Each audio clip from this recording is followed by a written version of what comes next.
Not you. Not today. Ma'am, I'm just trying to buy bread, and please don't be the reason someone learns hate today. You don't belong here. Yeah. I spent years guarding doors. Never thought I'd be kept out of one. Why show me that card? I don't need this to buy milk. I carry it to remember why I stand where I stand. Why would you be kind, Ants? Why would you be kind after this? Let me open the door for you. Where I come from, a door isn't just a doorway, it's a promise. Wait. Don't scroll. Imagine a crowded store entrance, shopping carts clattering, doors sliding open, and then a hand shoots out like a stop sign. Not you, a woman says. Her target? A black veteran in a faded service cap. Phones rise. Tension snaps tight. What he does next shocks everyone, and seconds later, the internet explodes. It's late afternoon, that magic hour when the sun paints gold across the parking lot. People are in a hurry. A woman steps forward, plants herself at the entrance, and blocks a man wearing a cap pinned with medals. He's calm. Tall. Quiet. A black veteran who's seen more than most of us will ever know. I don't think you belong here, she says, voice low but sharp enough to cut. The automatic doors sigh, then hesitate, as if the building is holding its breath. Carts rattle. The air smells like cut citrus and warm bread. Heads turn. A few people whisper. Somebody taps record on their phone. You can feel the electric tension, too bright, too loud, jumping between strangers. The veteran, Mr. Brooks, doesn't flinch. He stands like a steady tree in a gust, shoulders square, chin soft, eyes clear. He holds a small list in one hand and a reusable bag in the other, here for groceries, like everyone else. Up close, his cap is sun-faded, its tiny pins carrying stories, a unit crest, a ribbon, a small flag. There's a nick on his wedding band. Scuffs on his boots. Ordinary details that say everything. Ma'am, he says gently, I'm just trying to buy bread. His tone is even, almost quiet enough to miss, but it lands. A cashier near the window straightens. A delivery driver pauses with a dolly. The woman shifts her weight, stands hardening, as if her posture can rewrite the rules of the doorway. Sunglasses sit on her head, a ring of keys bites into her palm. She crosses her arms. Not today. The words drop like a bolt. A scanner beeps. Someone clears their throat. The crowd arranges itself into a loose ring, no one touching, everyone watching. A manager's badge flashes in the background, frozen mid-step, unsure if this is a spill to mop up or something heavier. Mr. Brooks inhales through his nose, slow and steady, the way you breathe when calm matters more than winning. Count to 4. Hold for 4. Release. He's done this before in places louder than a grocery store doorway. He looks at the entrance, at the errands waiting on the other side, bread, milk, honey, and back to the person in front of him. I hear you, he says, almost like a promise. But I'm not here to bother anyone. A murmur ripples. This is wrong, someone whispers. Just let him through, someone else adds. The woman doesn't move. Her jaw tightens. A glare competes with uncertainty in her eyes, a storm cloud fighting a patch of blue. Time stretches, long and thin. The sun slides lower, gold deepening into amber. The doors twitch, open an inch, then close again. Cool air breathes against the heat rolling off the asphalt. Mr. Brooks glances at the list again, as if reminding himself of the mission, then tucks it away so both hands are free. Not fists. Open. Relaxed. Steady. He grounds his feet the way a coach once taught him, heel set, heart soft. A little girl tugs her mother's sleeve. Why can't the nice man go in? The mother hushes her, cheeks flushing. The question hangs there, honest and heavy. Sir, do you need security? Someone asks from the back. Mr. Brooks shakes his head once. No, thank you. There's a choice hovering in the heat, the kind that separates moments you regret from moments you remember. The easy path is a spark and a flame. The harder path is water, cool, patient, unexpected. Pause. Don't blink, because this is where most stories explode. Anger. Shouting. Security. But this one takes a different turn, fast MR. Brooks steps back, not out of fear, but to give space to his words. His voice is steady. I spent years guarding doors, he says. Doors like this, doors halfway around the world. Doors that kept people safe. Never thought I'd be kept out of one. The sentence lands with the weight of a bell. The crowd shifts. Someone clears their throat. A cartwheel squeaks and then goes quiet. The woman looks away, then back, but says nothing. For a beat, the whole entrance feels suspended, sunlight pooling on the concrete, sliding doors half glinting like a held breath. He reaches into his pocket, not for a phone, not for proof, but for a small, worn card. It's his veteran ID. The corners are softened from years of writing in a wallet, the laminate is slightly cloudy, the photo a little younger than the man holding it. He doesn't thrust it forward or hold it up high. He presents it like you would a keepsake, something you respect. I don't need this to buy milk, he says, but I carry it to remember why I stand where I stand. Silence thickens. You can feel the choice hanging in the air like a heavy curtain. There's the easy road, meet heat with heat. He could argue. He could call for help. He could raise his voice and no one would blame him. He could list the places he's been, the nights without sleep, the teammates he still texts on anniversaries, the doors he watched over when danger felt very close. But instead, he lets the moment breathe. He slides the ID back into his pocket, as gently as he took it out, and places his other hand loosely at his side. Shoulders relaxed. Eyes steady. The little list he brought, bread, milk, honey, peeks from his bag. He straightens it absent-mindedly, a small, human gesture in a tense scene. Around them, life tries to continue. A teenager hovering nearby lowers his phone an inch, curiosity replacing that automatic urge to capture drama. A delivery driver looks from face to face, uncertain. A little boy on his father's shoulders points to the medals on the cap, whispering a question that only his dad hears. In the reflection of the sliding doors, you can see the woman's expression wobble, certainty cracking at the edges. Mr. Brooks inhales softly, the kind of breath you learn to take when calm is your best armor.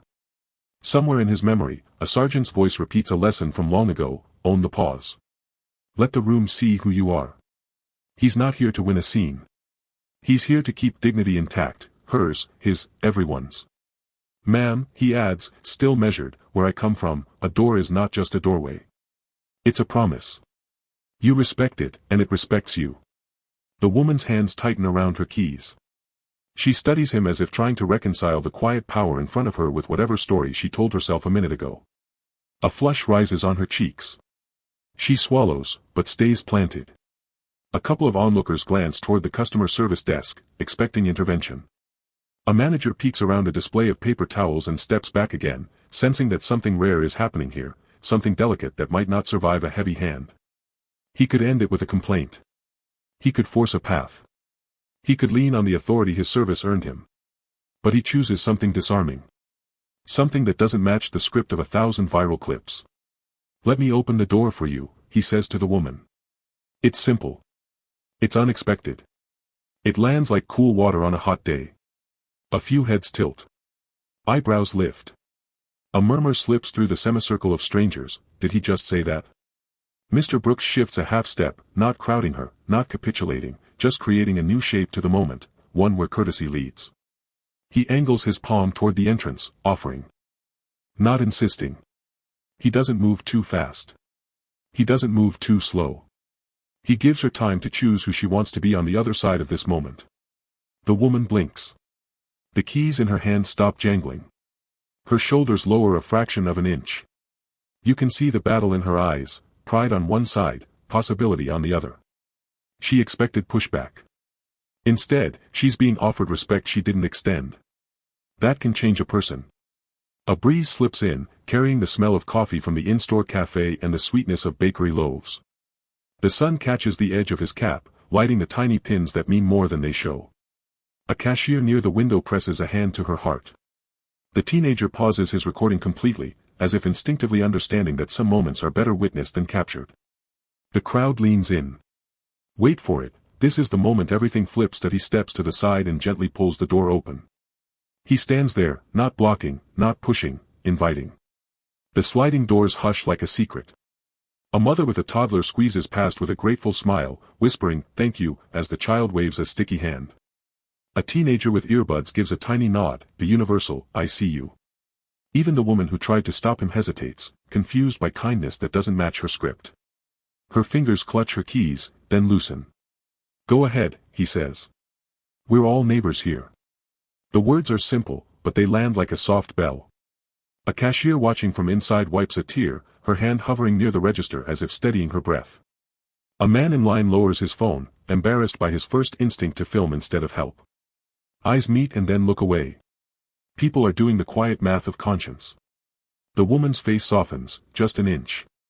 I made a mistake, she whispers. I thought. Mr. Brooks doesn't make her finish. He shakes his head once, a gentle no to shame. We've all thought things, he says. Today can still be a good day. He keeps the door open a beat longer. A couple clutching a birthday cake passes through, careful with the frosting. A delivery driver tilts his dolly and tips an invisible hat. The small stream of shoppers moves with a new kind of hush, respectful, curious, humbled. The sun leans lower, and the metal frame glows warm under his hand. When the entry clears, Mr. Brooks steps inside with her, not behind her in defeat, not ahead in triumph, just beside her, like two people choosing the same aisle. The store air is cool and bright. Citrus and fresh bread wrap around them. Checkout lights blink. For a moment, the ordinary feels holy. Then he does one more unexpected thing, the kind of move that makes people gasp and hit replay. He turns to the register, nods at the cashier, and asks her to ring up a bouquet of simple, bright sunflowers. Not roses, not drama. Sunflowers, sturdy, open, facing the light. The cashier's hands tremble as she grabs the bouquet from a bucket near the front. These, she asks, voice barely above a breath. He smiles. Those. He pulls a card from his pocket and pays without fanfare. He doesn't look around for approval. He doesn't make a speech. He just accepts the receipt, tucks it away, and turns back to the woman who's stuck halfway between remorse and relief. For your day, he says, holding out the flowers. No hard feelings. She doesn't reach for them at first. Her eyes shine, then flick to the cameras, then back to him. I don't deserve, she starts. Maybe not yesterday, he says gently, but today's new. Let's start there. Her hand lifts. She takes the bouquet like it might break if she grips too hard. Sun-yellow petals curve toward her face. She hugs the stems to her chest, and her shoulders fall, just a little, like a weight has finally put itself down. Thank you, she says, barely audible. I'm sorry. A child near the candy rack whispers, those are sunshine flowers. His mom nods, eyes wet. The man who lowered his phone slips it into his pocket and steps forward. Ma'am, he says softly, I've been wrong before too. The cashier exhales and laughs through a lingering tear. I've never seen anything like this, she says, handing Mr. Brooks his bag. He nods back. Kindness is cheaper than chaos, he says, almost to himself.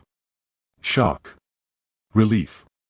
A ripple of applause begins at the end of aisle 1 and rolls toward the door like a gentle wave. People aren't clapping for victory. They're clapping because they've just watched a moment turn toward something better, and they needed to see that it could. A few phones are still up, but their angles have changed. They're not hunting outrage anymore. They're catching a lesson. The woman brushes a petal with her thumb. I'll remember this, she says. I'll do better. Mr. Brooks tips the brim of his cap. That's all any of us can promise. Cameras capture not outrage, but Grace. A manager arrives, eyes wide, ready for a storm that never comes. His radio crackles at his shoulder, you can see the reflex in his posture, the bracing for impact. Is everything okay here? He asks, scanning faces, searching for raised voices, flaring tempers, a reason to intervene. Mr. Brooks nods. We're okay. The manager's shoulders drop 2 inches. Relief finds his face. The tension loosens around the entrance like a knot coming free. The woman clutches the sunflowers like a lifeline, the bright petals a startling contrast to the heaviness she feels. She turns, not just to him, but to everyone within earshot. I'm sorry, she says, louder now, steady. I was wrong. A murmur ripples through the crowd. Not judgment this time, release. Mr. Brooks smiles, small, real. Thank you. They walk inside together, shoulder to shoulder, no drama, just people. The greeter by the carts offers a quiet, welcome in, as if blessing the reset. A child in a shopping cart claps at nothing and everything. The store hums again, the whir of refrigeration, the beep of barcodes, the soft thud of apples settling into their bins. They move with an unhurried grace. Mr. Brooks picks up a loaf of whole grain bread, flips it to check the date. He adds a carton of milk to his basket, then reaches for a jar of local wildflower honey, the kind with a paper label and a tiny bee stamped near the cap. The woman lingers near the bakery, watching the bakers slide trays into the oven, watching steam puff and disappear. She keeps looking down at the sunflowers, then back up, as if asking herself who she wants to be when she leaves this store. She steps closer. "Can I carry something?" she asks, voice small but brave. "Or pay for your groceries?" "It's the least I can do." "You already carried the heaviest part," he says. "You chose different. That matters." They pause by the display of oranges. A sign reads, "Community Grown." The woman traces the edge of the cardboard with her thumb. "My dad served," she says quietly, surprised at her own confession. "I don't know why I forgot what he taught me." "Life shouts," Mr. Brooks replies. "Lessons whisper. We all need reminders." At the checkout, the cashier from the window leans forward, eyes still bright. "Sir," she says, "I recorded some of that. Your words, they might help people." She waits, careful, respectful, hand hovering over her phone like it's something fragile. He nods. If it helps someone pause before they push, share it. No performance. Just permission. The bagger, teenage, earnest, straightens up. "Thank you for your service," he says, then looks at the woman and adds, "And thank you for saying sorry." She swallows and nods, shifting the sunflowers to her other arm. The manager circles back, softer now. "Do you want to file anything?" he asks Mr. Brooks. "A report, a note, something on record?" Mr. Brooks shakes his head. "No paperwork needed. Just people work." He taps the counter lightly. "We're good." The cashier rings up the bread, the milk, the honey. Beep. Beep. Beep. She slides the items into a reusable bag, hands steady again. "I'm going to post it with a caption about choosing calm," she says. "Is that okay?" "Say this," he answers. "We belong to each other more than we think." The woman exhales, a long, quiet release. "I'll do better," she says to him, to herself, to the strangers who heard her. "I mean it. Starting now." "Starting now works," he replies. The man who once lowered his phone steps forward, offers a hand. Mr. Brooks returns a warm, quick shake. No pedestal. No pity. Just the clean, simple feeling that follows a hard truth told and received. They finish at the register. The cashier slips a small coupon into the bag, something for next time. The greeter waves. The automatic doors breathe open, then closed, cycling ordinary air through a place that just witnessed something extraordinary. Stay with me, because what happens after checkout is where this story explodes across the country. The clip goes live. In minutes, comments pour in. Not the usual firestorm, but something gentler, stronger. People pause the video, rewind, listen again to the steady voice at the door, the way the moment tilts toward grace instead of chaos. A top comment rockets to the surface. "I watched this 3 times. That line, 'Please don't be the reason someone learns hate today,' hit me hard." Another reads, "My granddad was a veteran. He taught me the same thing, strength is quiet." And then, more of this, please. Within hours, local news picks it up. A short segment plays between weather and sports, a simple clip of a man holding a door and a woman holding sunflowers. The anchor's voice softens as she signs off, "We're all neighbors here." By morning, national pages are sharing it. Not as outrage bait, but as a rare example of what it looks like when someone chooses to de-escalate with dignity. People aren't debating, they're reflecting. Veterans comment with stories. Teachers play the clip for students. Parents show their kids. Duets and stitches appear. An ASL interpreter signs the words, "We're all neighbors here," hands flowing like water. A conflict resolution coach breaks down the moment step by step, posture open, tone low, offer a face-saving exit. "This is how you interrupt a spiral," she says. "This is the blueprint." A pastor quotes it on Sunday. A therapist posts about nervous system regulation and why calm can reset a room. A youth basketball coach tells his team, "This is leadership. This is what it means to own the pause." The woman in the video, now anonymous but changed, sends a message, "Thank you for not shaming me. I'm learning." She volunteers at a weekend food drive, handing out bags beside a veterans group, sunflowers tucked into each cart as a quiet nod to what happened. In the comments, strangers reply with grace. We've all been unkind. Owning it is the start. Hashtags bloom, hashtag open the door, hashtag choose dignity, hashtag we belong.